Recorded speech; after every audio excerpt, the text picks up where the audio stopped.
نحمده ونصلي على حبيبه الكريم اما بعد فاعوذ بالله من الشیطان الرجیم بسم اللہ الرحمن الرحیم۔ ناظرین، ایک بات یاد رکھیں کہ مذہب اسلام کے اندر جو عبادتیں ہیں وہ تمام عبادتیں جو اللہ و رسول نے ان عبادتوں کے واسطے شروط اور قیود لگائی ہیں، ان شرطوں کے ساتھ ادا کریں گے تبھی عبادت ہیں۔ جس طرح سے اتباع رسول مطلب تمام عبادات کے اندر اتباع رسول، طاعت رسول ضروری و لازم ہے۔ مثلا نماز کے اندر آپ دیکھتے ہیں ہر رکعت میں 2 سجدے کیے جاتے ہیں، 1 رکوع کیا جاتا ہے۔ اب کوئی آدمی اگر 3 سجدے کرنے لگے، 4 سجدے کرنے لگے یا 2 رکوع کرنے لگے تو وہ عبادت نہیں رہے گی۔ کیوں؟ سجدہ اگرچہ عبادت ہے لیکن جب اللہ کے رسول کے طریقوں کے خلاف کیا جائے گا تو وہ پھر عبادت نہیں رہے گا۔ ایسے ہی تمام عبادتوں کے لیے بہت ساری شروط اور قیود ہیں۔ نماز کے واسطے بھی جو اہم عبادت ہے، یوں سمجھ لیں کہ دین اسلام کا ایک رکن ہے، ارکان اسلام میں سے ایک رکن ہے۔ کچھ شرطیں ہیں کہ جن کا نماز کے واسطے ہونا لازم و ضروری ہے، جن کے ادا کیے بغیر نماز نہیں ہوگی۔ اگر وہ شروط نہ پائی جائیں تو نماز صحیح سے نہیں ہوگی۔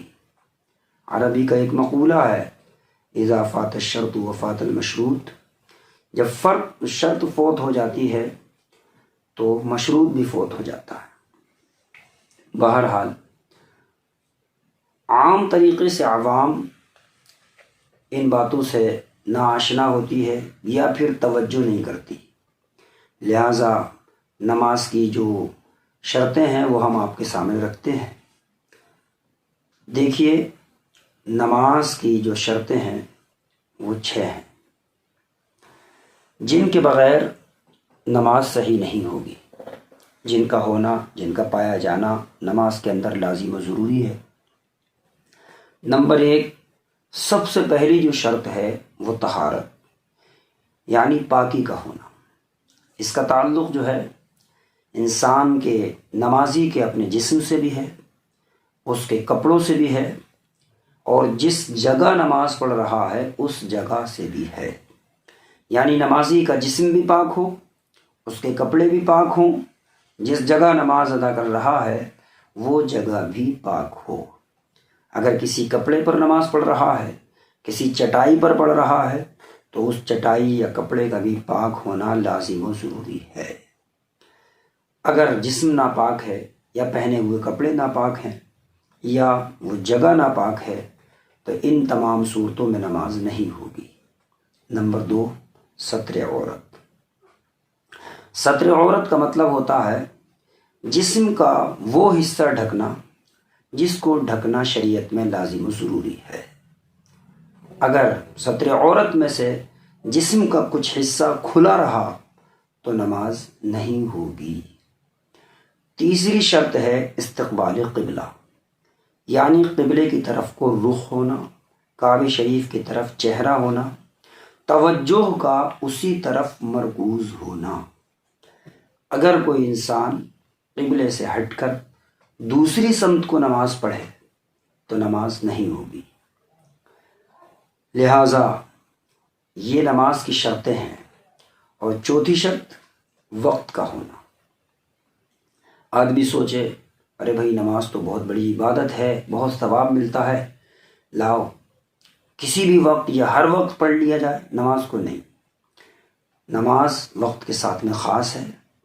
بغیر کسی وقت کے اگر آدمی پڑھے گا تو نفلوں کا معاملہ الگ ہے، ان کے لیے بھی کچھ وقت ایسے ہیں جو وقت کراہت ہیں، ان وقتوں میں نفل بھی منع ہیں۔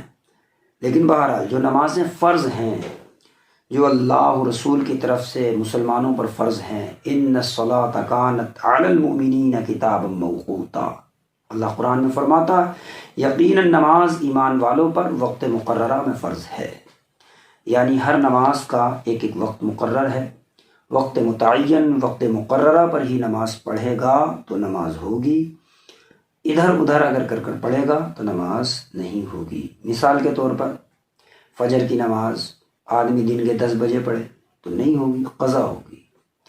ایسے ہی اور دیگر نمازوں کی مثال ہے کہ وقت جو ہے نمازوں کے ساتھ میں مخصوص ہے، خاص ہے، اسی وقت میں نماز ادا کریں گے جس وقت میں شریعت نے اور صاحب شرع نے آپ کو حکم و اجازت دی ہے۔ نمبر 5 جو ہے وہ شرائط نماز میں سے نیت کا ہونا ہے۔ دیکھیے نیت بہت اہم چیز کا نام ہے نیت۔ انما الاعمال بالنیات اللہ کے حبیب علیہ الصلاۃ والسلام کا فرمان عالی شان ہے، یقیناً اعمال کا دار و مدار نیتوں پر ہے۔ نیتیں جتنی اچھی ہوں گی اتنا ہی اعمال کا ثواب زیادہ ہوگا۔ یہاں پر ہم ایک مثال آپ کے سامنے پیش کرتے ہیں۔ مثال کے طور پر 2 لوگ مکان بنائیں، اپنے اپنے گھروں میں روشن دان کھولیں۔ اب دونوں کے اپنے اپنے ظاہر باتیں الگ الگ ارادے ہوں گے۔ ایک شخص کا ارادہ یہ ہے کہ روشن دان اس لیے کھولا ہے کہ اس میں سے دھوپ آئے گی، ہوا آئے گی، سردیوں میں دھوپ آئے، گرمیوں میں ہوا آئے، تو یہ دونوں چیزیں اس کو ملتی رہیں گی۔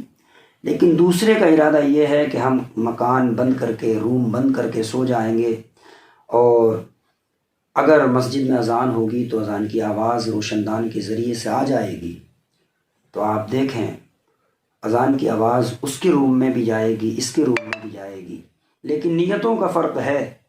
اس کو یوں سمجھ لیں کہ اذان کا ثواب بھی ملتا رہے گا، اور اس کی نیت، جس نیت سے اس نے روشن دان بنایا ہے، اس کا ثواب اس کو تا زندگی ملے گا، جب تک کہ روشن دان وہ رہے گا جب تک ملے گا انشاءاللہ العزیز، اور پلس دھوپ اور ہوائیں بھی اس کو فری میں ملتی رہیں گی۔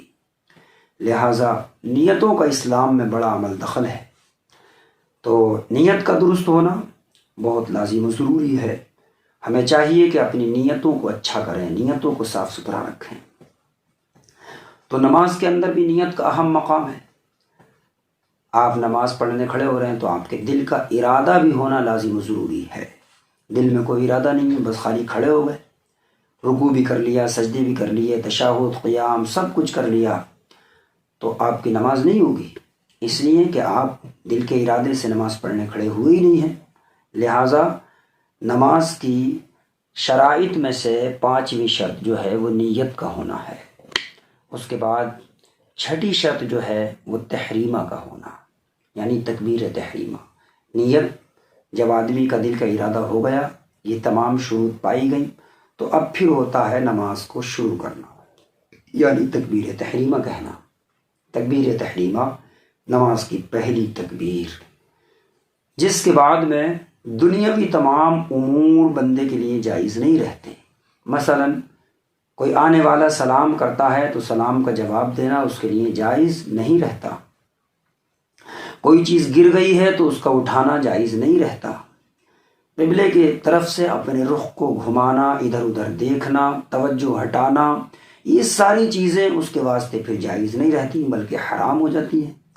اور اگر وہ ان کاموں کو کرتا ہے، آنے والے کے سلام کا جواب دیتا ہے، تھوک آتا ہے، تھوکنے کے واسطے اگر وہ اپنی جگہ سے ہٹ کر منہ گھما کر قبلے کی طرف سے گھوم جاتا ہے، تو ان تمام صورتوں میں نماز نہیں ہوگی، نماز ٹوٹ جائے گی۔